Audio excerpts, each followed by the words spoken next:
Cushman and Wakefield, the knowledge partner, platinum sponsor for the day, Alfred Karcher, Germany, and gold sponsor, Roots Multiclean Limited. With that, we're now about to begin with our panel discussion on the topic, the need for an FM industry regulator.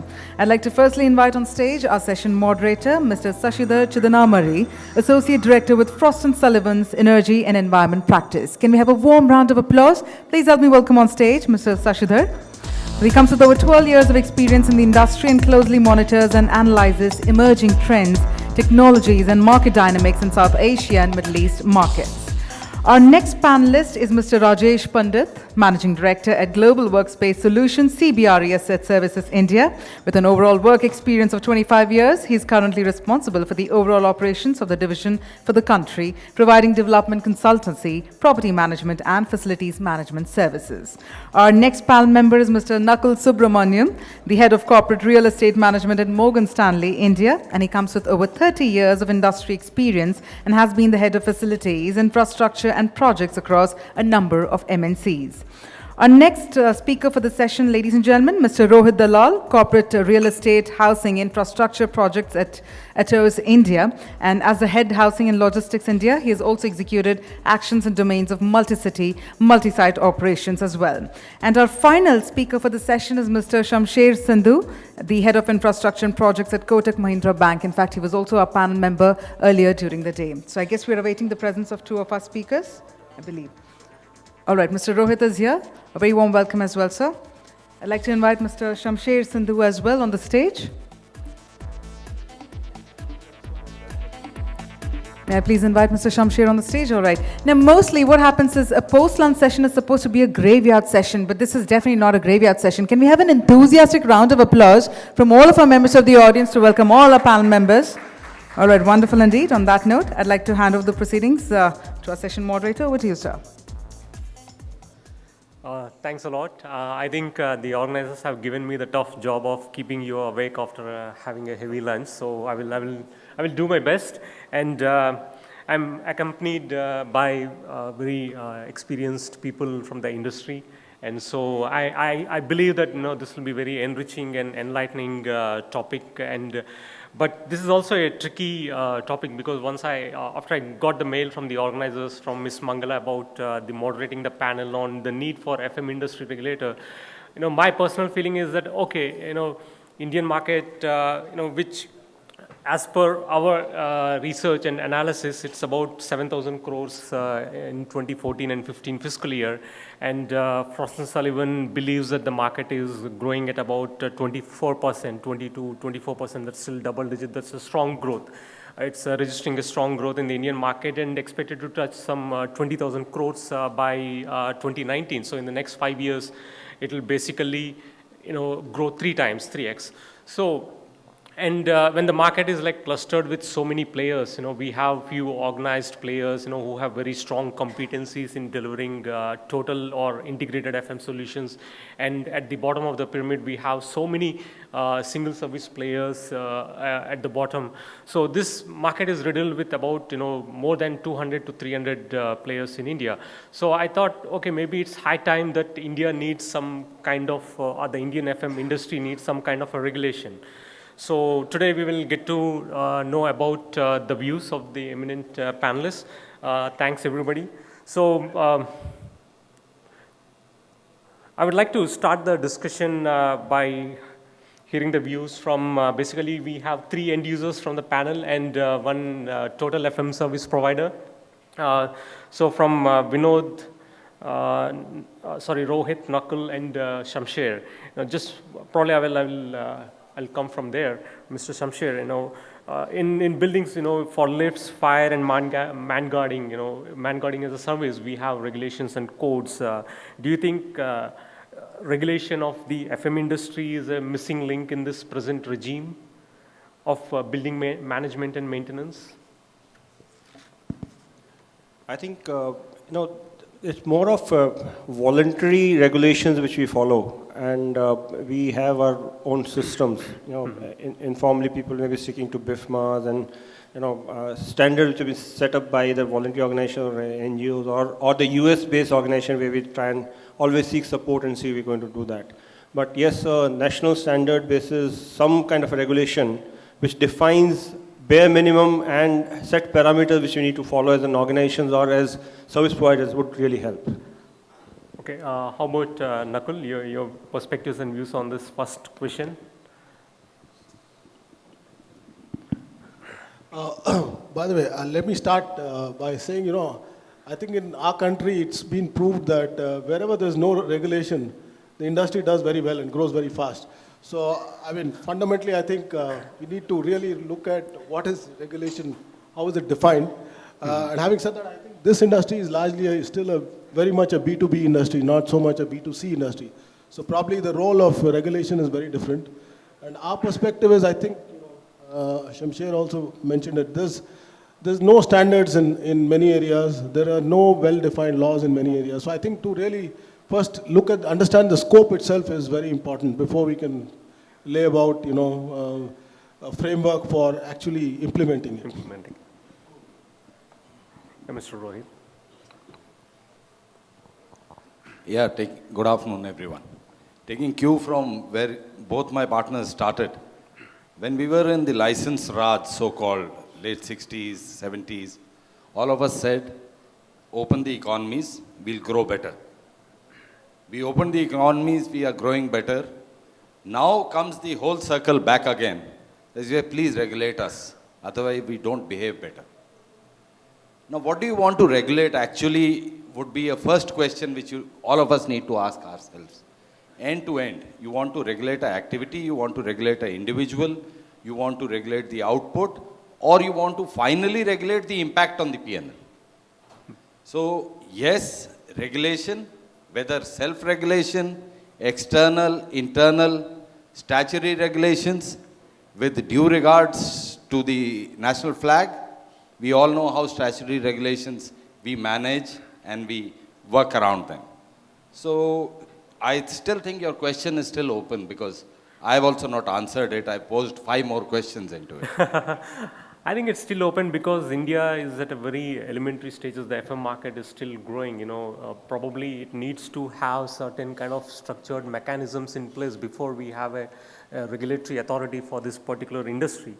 Let me move to the only total FM service provider in the panel, Mr. Rajesh. So what are the possible models of regulation, assuming that India requires some kind of a regulation? I think it's interesting while we spoke about different self-imposed regulations or the multiple regulations we already have in practice. I don't think we have paucity of regulations in the work that we do. So I would purely go to FM and as a service provider, for example, there are associations across the world, IFMA being the largest. So if you were to look at IFMA or if you were to look at BOMA, for example, they provide a decent regulation for FM professionals in terms of what needs to be done and how it needs to be done. So from an operations perspective, if I was to regulate, there are bodies which are available. Maybe IFMA may not be as strong in India as we may want to. And I'm sure professionals in this field, they are trying to move on in this direction, trying to make chapters in various cities, which we are partly successful there. On the operations side, from a regulation perspective again, how do you regulate processes? And any process that you put in without getting on the government side. Now, you have quality management systems, you have ISOs of the world, that can help you regulate in terms of what you're doing. So from my perspective, self-imposed by professionals working together could be one way of regulating what we're looking at. I think adding to what you have just said, in Middle East or in particularly in UAE, we have MEFMA, Middle East Facilities Management Association. And I guess they are closely working with Dubai's Real Estate Regulatory Authority, RERA, in developing certain codes and standards for the FM industry. But it's not still a licensing regime as such. It's still, even FM companies that are not members of the association, they can still participate in the projects. No, it's not mandatory. I mean, see, for example, if you take IFMA in the US, in fact, I was talking to Mahesh, who represents IFMA in India. I mean, there are bodies which work on behalf of IFMA and statute body or some name that he gave me that works with the US government very closely. So they go back with their experiences on ground and see what changes can be brought in which can help regulate this industry. Okay. Right. My next question is to Mr. Shamsher. So Shamsher, let me play devil's advocate here. Because the overwhelming, at least the preliminary insight is that probably a self-regulatory authority or self-regulating mechanism is more suited for this kind of industry. But do you think an empowering authority, which can impose penalties and take strong disciplinary action against non-compliant players, would ensure professional standards in delivering the services? I think I'll answer your question in two parts. Firstly, the penalty and managing, I think both my panelists mentioned with due regards to the flag, what he mentioned, how do we ensure the penalties are paid and how do we handle those things that are there. And is it really going to help if we have those penalty mechanisms? When we are having a relationship with the service provider, we do have SLAs defined. And those SLAs are also a set parameter. So now taking a cue in terms of regulations, I would think instead of saying that some external body should be regulating us, we do have the systems and we try and see, one is we should have a trained and certified manpower which is required, like which knows and understands the nuances of FM as a function.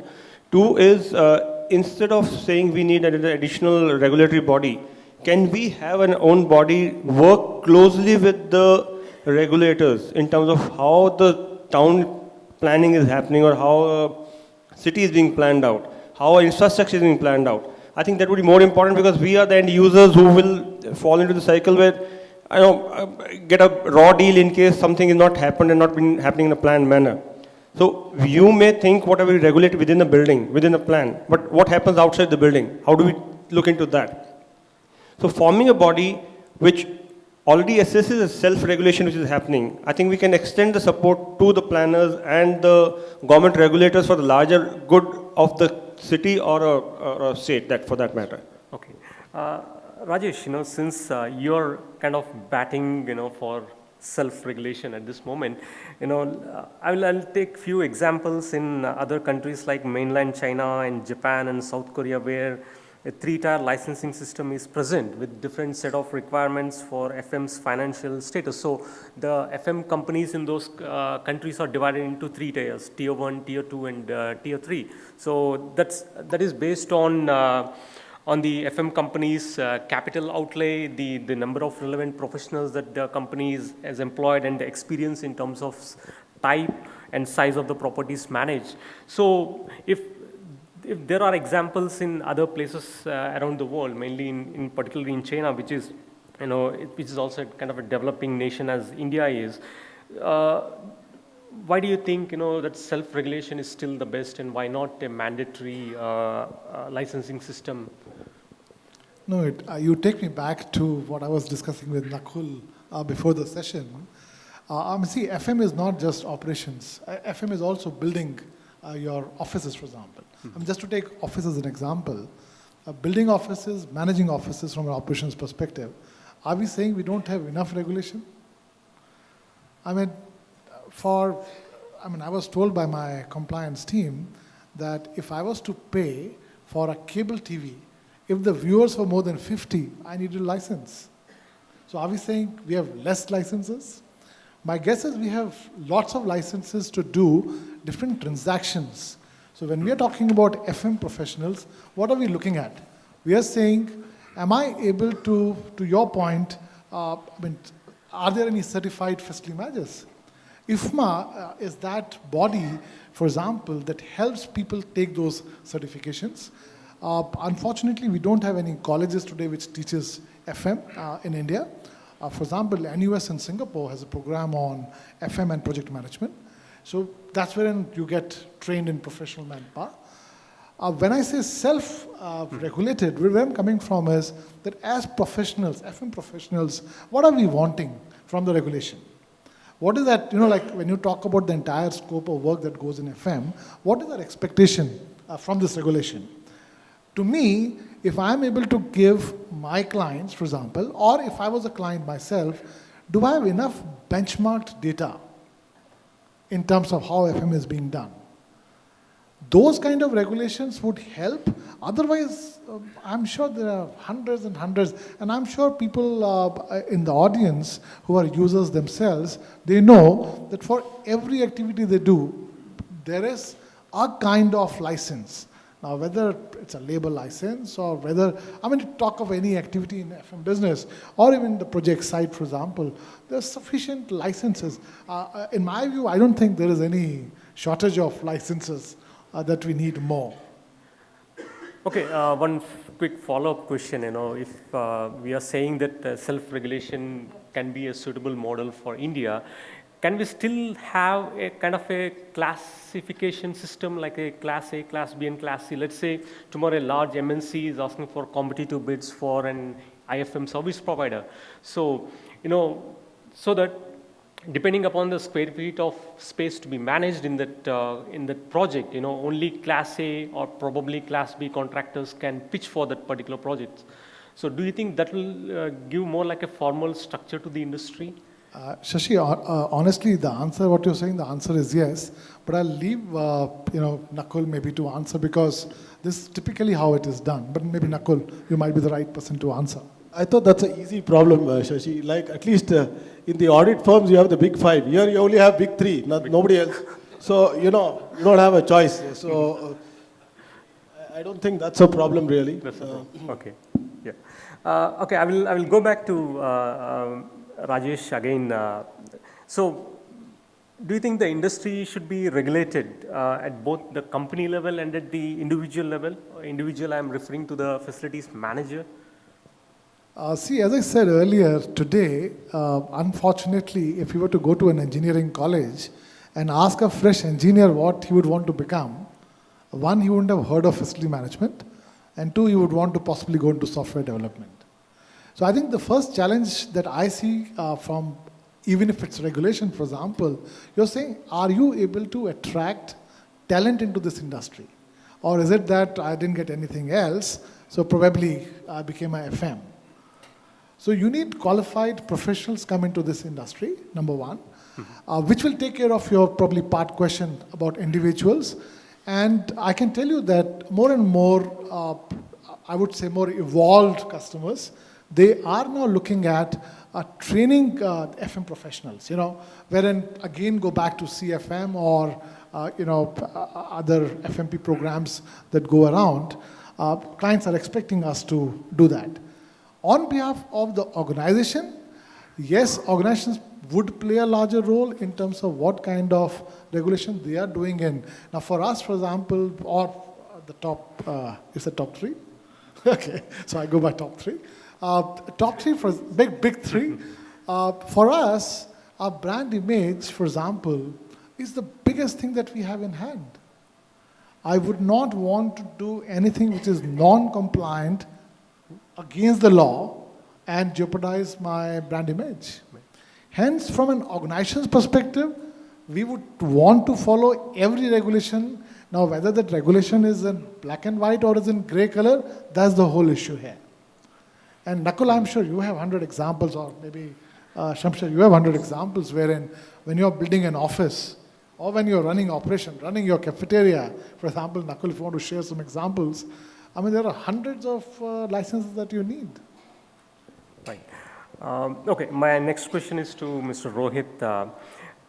Rohit, if the FM manager, or the person, his decision affects the management of services in a building, then should he or shouldn't he be regulated on the basis of academic qualification, the type of work experience that he brings to that particular field?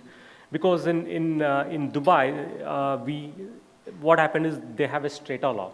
The strata law has kind of created a level playing field for all the FM companies in the region. Earlier, when MR, which is a real estate developer, once the properties are built, they have their own facilities management company called Emerald, which used to take care of the facilities there. Now, with the strata law, there's a level playing field. So any other FM service provider can participate in the bid for MR's properties, for managing the MR's properties. And another thing that Strata law says is that every owner association should have a FM manager. He need not be directly associated with the FM company. He can also be an individual person. But he has to have a certain academic qualification or a kind of a diploma course. So what do you think? That kind of situation will be there in India going forward? I would, first on your question, I would not pitch it at academic qualifications. I would rather look at a skill set. Because, I had this discussion some time back whether FM is an art or a science. So it's an art which implements science. Now, if you are artistic, you require skills. You may not go by academic qualifications. Now, again, I will say with due regards to all engineers, to quote a self-example, I was an arts graduate and I was teaching radar technology and electronics for 2 years. So, I would say it requires grasp, it requires skills, it requires implementation. Now, a little differing from what he was saying is, hence, how do you certify or judge whether the particular person has the skill or not? For that, you may look for some certifications for the skill set. So maybe you meant the same, saying that academic qualifications, and I'm trying to just put different words of English to say a skill set, certified, not certified, supported by experience, which can be validated, is fair enough for the facility manager or the professional as a whole. And thereafter you take it forward. Going back just a second on the initial discussion, my memory tells me that around 20 years or maybe a decade and a half back, when the Indian industry was gearing up for defense manufacturing, this is coming from self-regulation of a different kind. We are not talking of regulation as per statutory norms. The CII created a body to kind of do an audit, informal, wherein all parties were volunteers, that what is the capability of a particular industry, say a Bajaj or a L&T or a B and Z, towards meeting the defense requirements of the country. So if I say we have such a body which pitches, okay, big three, but there would be a small elephant also who's strong enough. He doesn't get a chance because of the big three to come and, have this battle. So we have some kind of a body which lays down certain norms, and when people are compliant of all those norms, and those norms, mind you, do not pertain to cafeterias or televisions or my heaters or my gas turbines. Those norms pertain to my operations, my man management, my deliverance, and my contribution to the main industry to whose facilities I am managing. Should be a good enough thing for a facility management company to come up above these. So Nakul, do you think in that case, going by the theme of the session, skill development could be a requirement for regulation? Well, I don't know about regulation here. I don't want to comment on regulation, but definitely I think if you look at the big three and you look at the layer below that, there is a huge gap. And mind you, these big three they outsource the feet on street, and I think that's where the problem area is, because the standards which you have from the top are not the same when it comes to the subcontractors, and I think that's where some element of you might call it regulation, but actually, as you rightly said, I don't think we have a framework to certify people in this industry, and there is definitely a need. But having said that, I think the base is not there. I mean, there's no as one of my co-panelists mentioned, I think other than ANSALs, I don't think anybody runs a FM course at all in this country. So there's hardly any bodies which will impart that knowledge. So we really need to come up with a framework, and it's again very specialized. So housekeeping, amenities would have a different framework, property operations or engineering services would have a different framework, project management would have a different skill set. So all these, as he rightly says, is now, facilities manager's job is quite largely expanded. So the ability to get people who are well trained in all these disciplines is a huge problem at this point of time. Yes, that's a... But taking a cue from what Rohit said, would ISO qualify for that kind of operations then? Because ISO, when you do a ISO certification for your data center, for your facilities, it sets the parameters. It asks you to define the processes and tax you on that. So will that be a part of that, what you're looking at? Yes, something like that. I have a ISO, I think they've run out of 27s and 18s. Next we'll have in the 30s. So we have the 30s for the facility management operations. Or rather 50s. I think Well, ISO has just come out of the framework. I don't know if it's still implemented. It was in draft stage last year for project management. So, I think we're still a long way away from having a common. It definitely, in a way of selection happens, because now we had a panel before this which was talking about procurement. Right. And again, in the procurement, you have the RFEs and RFIs, then you do the exercise individually to rate a vendor. Again, the rating happens, whether it's A category vendor or B category vendor or C category vendor. But it is like you said, that every organization is parallelly doing those exercises to rate a vendor. If there's a body which is already there and you can already pick up A-rated vendor, B-rated vendor, then some kind of thing can be, then can make a life little easy for us to pick and choose as a service provider. Okay, so just coming back to that regulation of an FM manager per se, I think the overwhelming opinion is that it might not work here because FM is more like a teamwork, where there's collective responsibility. And licensing at the individual level, it might bring in unnecessary complexities, and it will probably shift the onus onto the FM manager, I guess. I think a lot of service providers in advance, when they go for a contract, they do define the boundaries very clearly. Okay, that this is my responsibility. Any certification, any responsibility, any statutory obligations for minimum is fine, but anything to do with A, B, C, D is supposed to be client responsibility. Beyond that is FM responsibility. I think all those indemnity clauses are built in. So that agreement does specify those things. As Rajesh explained it, if you have to put up display TV beyond 50 people display, you need a license. So I think that's one of the problems in India we have. As an occupier, as an end user, even if I outsource, the facilities management to a partner, I still keep all the risks and the compliance liabilities. Take labor law for example. It's a huge area of risk. It's an ocean, yeah. Yeah, it's an ocean which principal employer's liability will not go away. So that's one of the problems we have. Right. It's not a notion. It's mandatorily you're the principal employer. The responsibility is with you. Any default by the service provider or minimum wages, he'll still be part of the thing, but ultimately notice comes to you. You are liable for all the penal actions. So, Nakul, I have one question.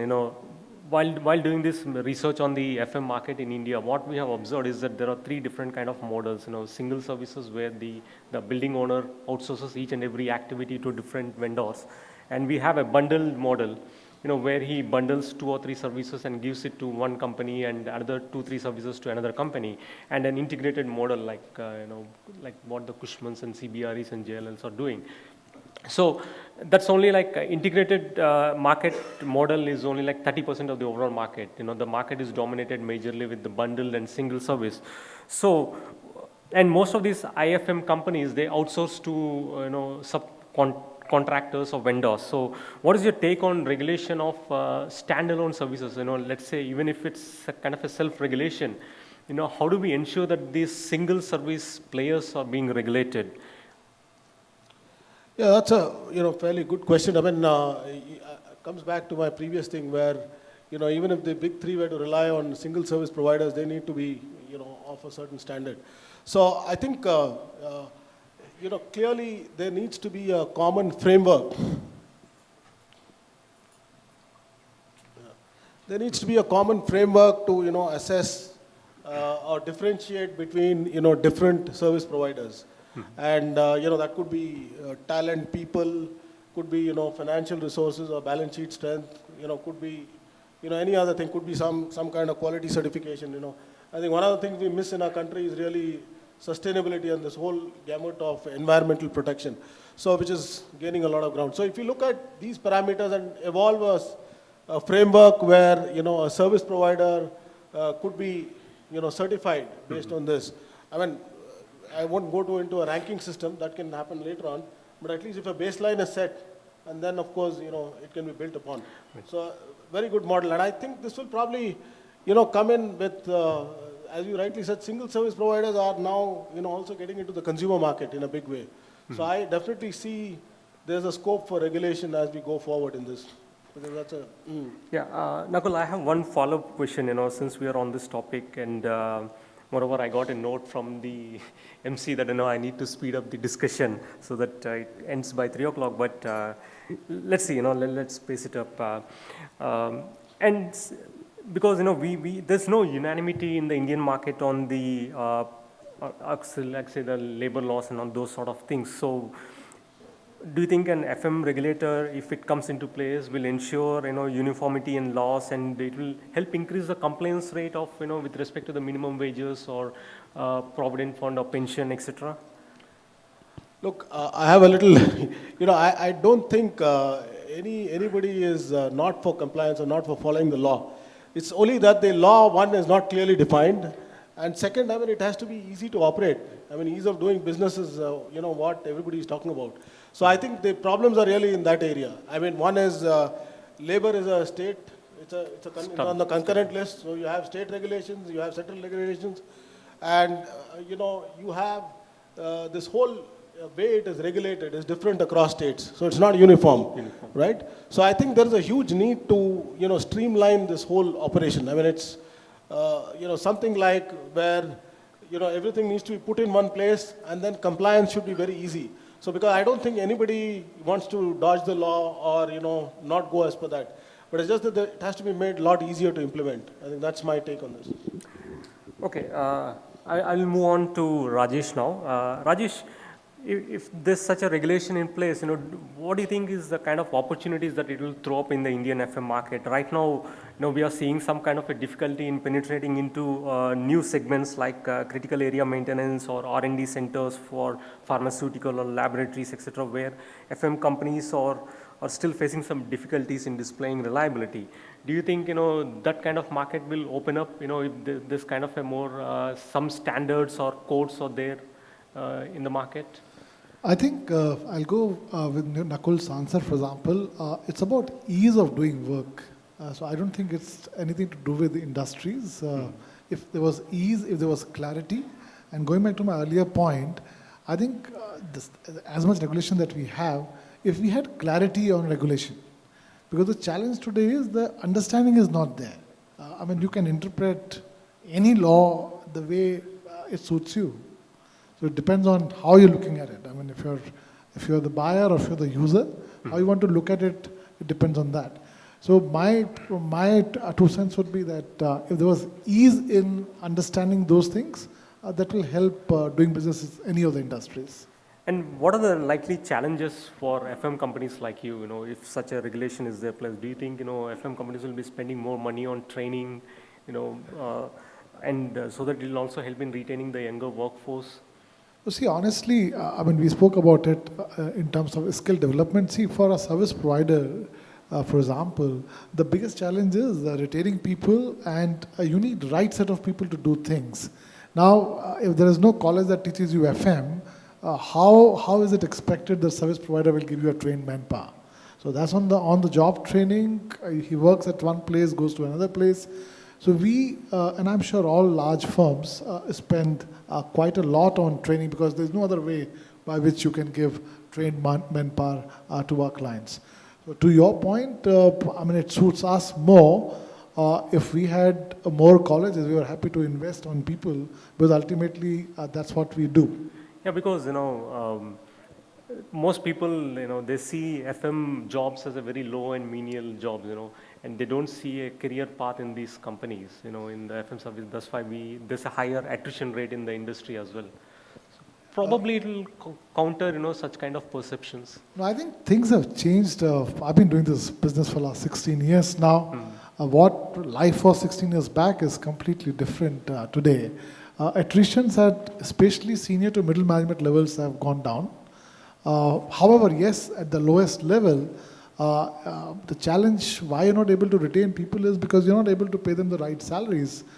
Because on one side, the cost pressures are so much, and other side, you're talking about regulation that you can't go lower than that. So if you can't go lower than one price, and the expectation is higher than that, how do you then provide service? So to your point earlier, how do you differentiate between firms?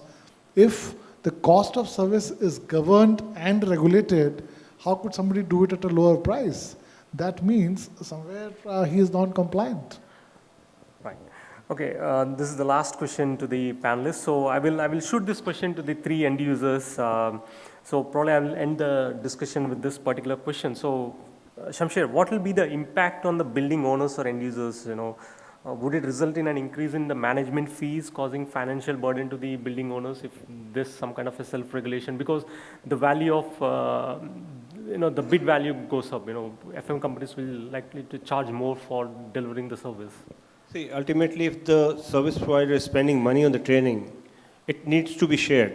You just can't expect the service provider to pay from its pocket because the margin which they work with is, as it is beaten down. You have a set parameter, maybe 8%, 7%, or maybe a fixed component in the per square feet, what a service is. I think if we are looking at a development, it has to be a partnership. It has to be service provider and the end user have to share that responsibility and the cost to take it forward. It can't be one-sided. Nakul? As I said, it's very important to outline the scope first, and then we can assess what would be the impact on the cost. I think echo what Rajesh said. There's no dearth of regulation, so I really don't think we need more. What we need is more structure and more form and more ease of doing business. And if that happens, I don't think the cost will go up. Yeah, Rohit, as a closing remark. Yeah, I'll have a closing remark. You can't get skills at minimum wages for unskilled labor. Period.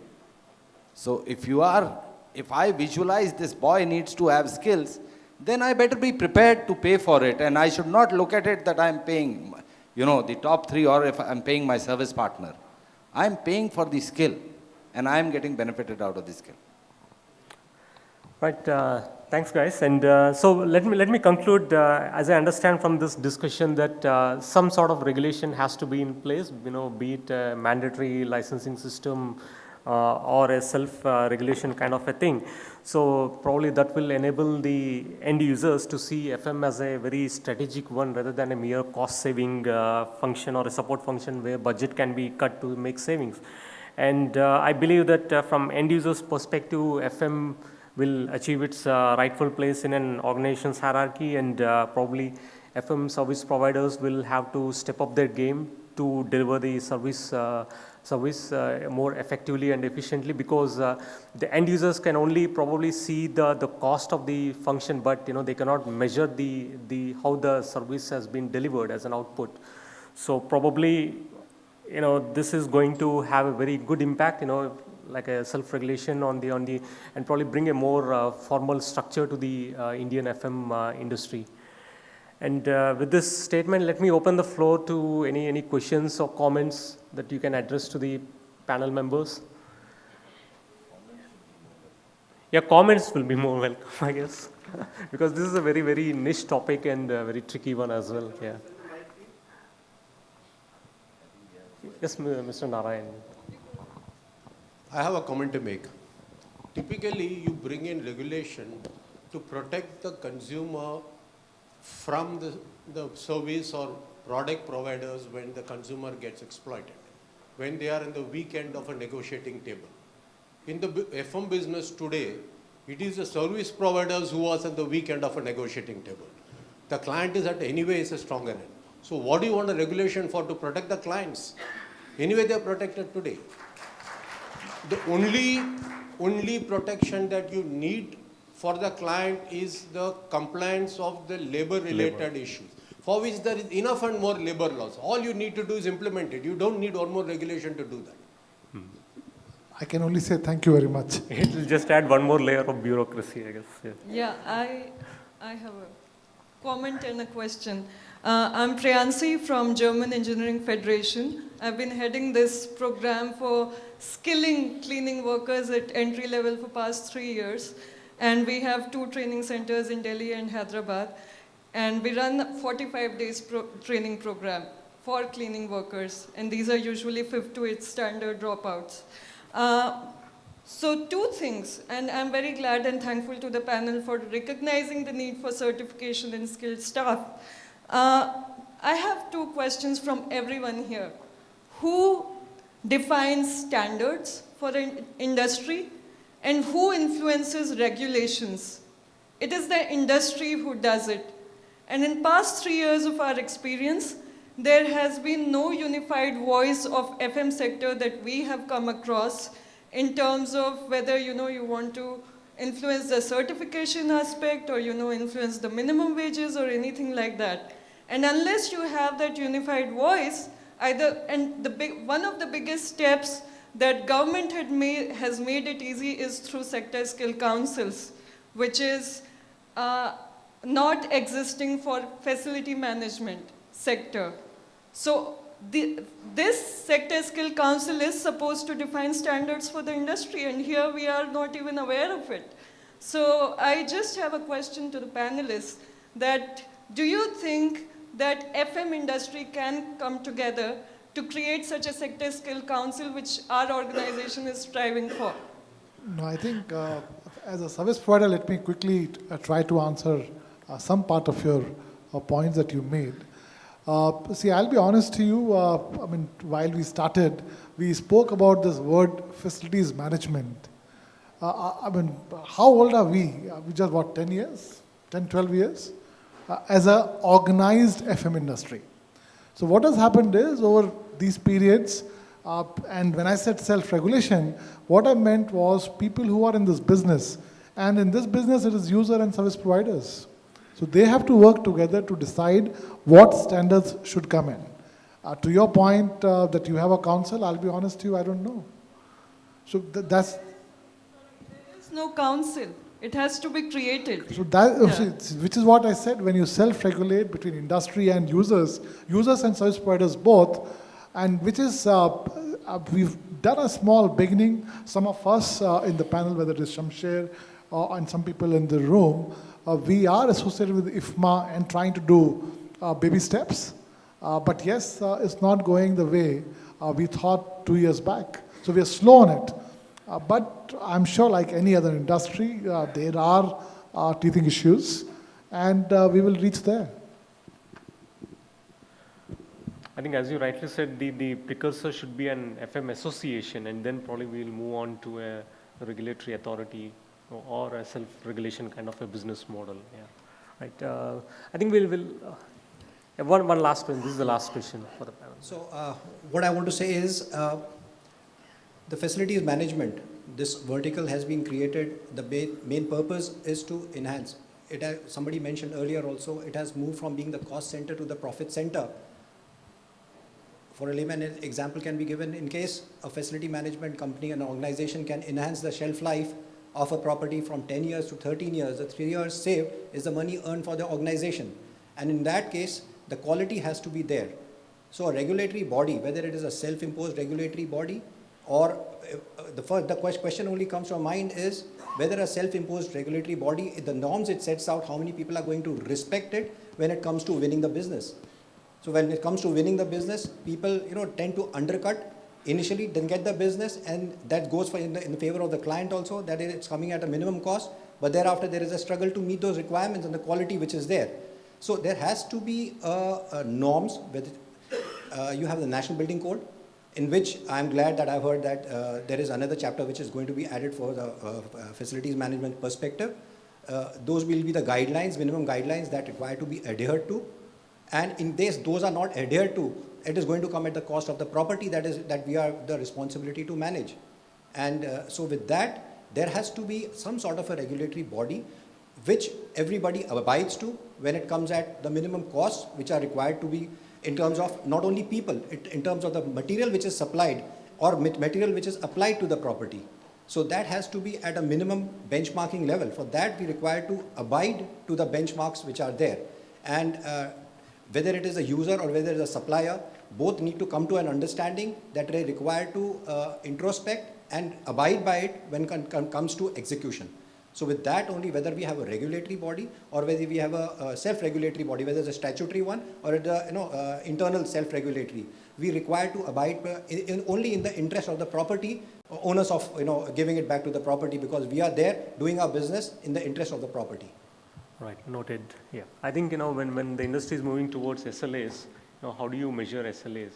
Ultimately they have to be quantified, right? So some kind of a standard or process or codes, have to be in place, be it a self-regulation or a licensing regime. Yeah. All right. Thanks everyone, and for the insightful discussion.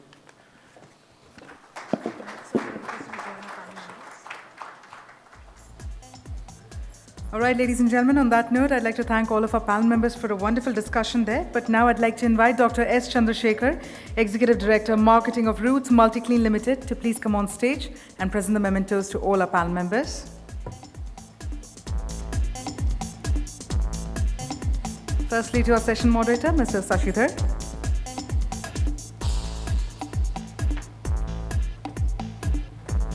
To Mr. Rajesh Pandit.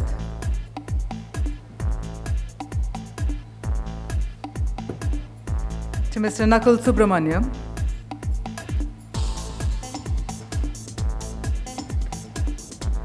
To Colonel Rohit Dalal.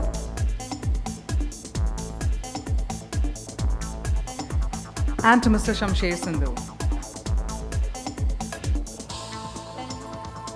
I'd like to request Dr. Chandrasekhar to also join our panel members for a group photograph as well, sir.